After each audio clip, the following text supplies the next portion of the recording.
ఆచి chicken masala. Box office దగ్గర మరోసారి షారుఖ్ ఖాన్ వర్సెస్ ప్రభాస్ యుద్ధం చూడబోతున్నామా? బిగ్గెస్ట్ థియేట్రికల్ వార్ ని విట్నెస్ చేయబోతున్నామా? గతంలో ఓసారి ఢీ అంటే ఢీ అన్న ఈ ఇద్దరు సూపర్ స్టార్స్ 2026లో సేమ్ సీన్ రిపీట్ చేయాలని చూస్తున్నారా? ఈసారి షారుఖ్ ప్రభాస్ తలపడబోయే ఆ సీజన్ ఏంటి? రేస్లో ఉన్న ఆ సినిమాలేంటి? సంక్రాంతికి రాజాసాబ్గా వచ్చిన ప్రభాస్ 2026లోనే మరొకసారి ప్రేక్షకుల ముందుకొచ్చేందుకు సిద్ధమయ్యారు. కాకపోతే ప్రభాస్ రావాలనుకున్న టైంలోనే షారుఖ్ కూడా రానున్నారు. డిసెంబర్ 24న షారుఖ్ నటిస్తున్న కింగ్ విడుదల కానుండగా అదే సీజన్లో ప్రభాస్ ఫౌజీ రాబోతుందని తెలుస్తోంది.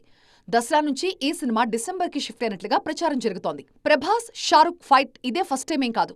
2023 డిసెంబర్లో కూడా సలార్, డంకీ సినిమాలు ఒక్కరోజు గ్యాప్లోనే థియేటర్స్లోకి వచ్చి ఒకదానికొకటి గట్టి పోటీ ఇచ్చుకున్నాయి. అప్పట్లో ఈ క్లాష్ వల్ల రెండు సినిమాల కలెక్షన్స్పై తీవ్ర ప్రభావం పట్టమే కాకుండా థియేటర్స్ కేటాయింపు విషయంలో కూడా నార్త్ సౌత్ ఇండస్ట్రీల మధ్య పెద్ద ఎత్తున వివాదం నడిచింది. అప్పుడు డంకీకి సౌత్లో థియేటర్స్ దొరక ఓపెనింగ్స్ తగ్గితే, నార్త్ ఇండియాలో షారుఖ్ డామినేషన్ వల్ల సలార్కు మల్టీప్లెక్స్ స్క్రీన్స్ దొరకక కలెక్షన్ల పరంగా దెబ్బపడింది. ఇప్పుడు మళ్లీ ఫౌజీ, కింగ్ ఒకేసారి వస్తే ఖచ్చితంగా పాత సీన్ రిపీట్ అవుతుంది. ఇద్దరు బడా హీరోల సినిమాలకి ఓపెనింగ్స్, థియేటర్ల కౌంట్ పరంగా నష్టం వాటిల్లే ప్రమాదం లేకపోలేదు. ఫౌజీ సెకండ్ వరల్డ్ వార్ నేపథ్యంలో వస్తున్న పీరియాడిక్ యాక్షన్ ఎంటర్టైనర్ కాగా, కింగ్ పూర్తిగా పవర్ఫుల్ అండర్ వరల్డ్ మాఫియా కథగా రాబోతోంది. రెండు డిఫరెంట్ జోనర్స్.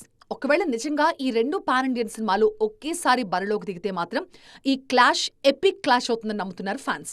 చూడాలింకా ఏం జరగబోతుందో.